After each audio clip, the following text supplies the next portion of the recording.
Hello বন্ধুরা, welcome back to another mini blog. তো দেখো, আজকেরে তো দুপুরে মামার বাড়িতে এসে দুপুরের খাওয়াটা শেয়ার করেই দিয়েছি। আর দেখো, রাতেও বেশ প্ল্যান করে এখন আরেকটা স্পেশাল মেনু হচ্ছে। তো সেটা কি তোমরা আর কিছুক্ষণ পরেই জানতে পারবে। তো ফার্স্টে এখানে কড়ায় তেজপাতা, শুকনো লঙ্কা আর কালো জিরে সর্ষের তেলে ভেজে নিচ্ছি, এবং একটু কড়াইশুঁটি বাটা, যেটা মিক্সিতে বাটা হয়েছিল, আমাদের এখানে প্রায় শিলেই বাটা হয়।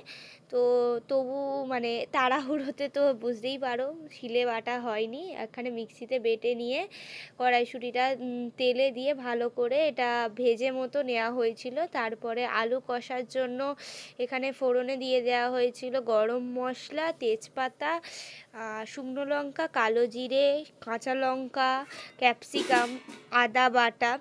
তো মানে ক্যাপসিকামটা দিলে না খুব ভালো লাগে খেতে, তোমরা দিয়ে দেখতে পারো। আর এখানে কড়াইশুঁটি দিয়ে দেওয়া হয়েছিল। তারপরে যে মশলা, নুন, হলুদ, তেল, ঝাল দিয়ে আলুটা ভালো করে কষিয়ে আলু কষা করা হয়েছে।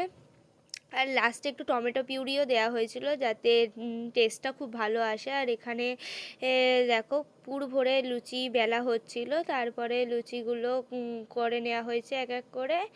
তো আজকের এটাই ছিল কড়াইশুঁটির কচুরি আর আলুর দম। তো কেমন লাগলো জানিও, আর চ্যানেলটা সাবস্ক্রাইব করে দিও।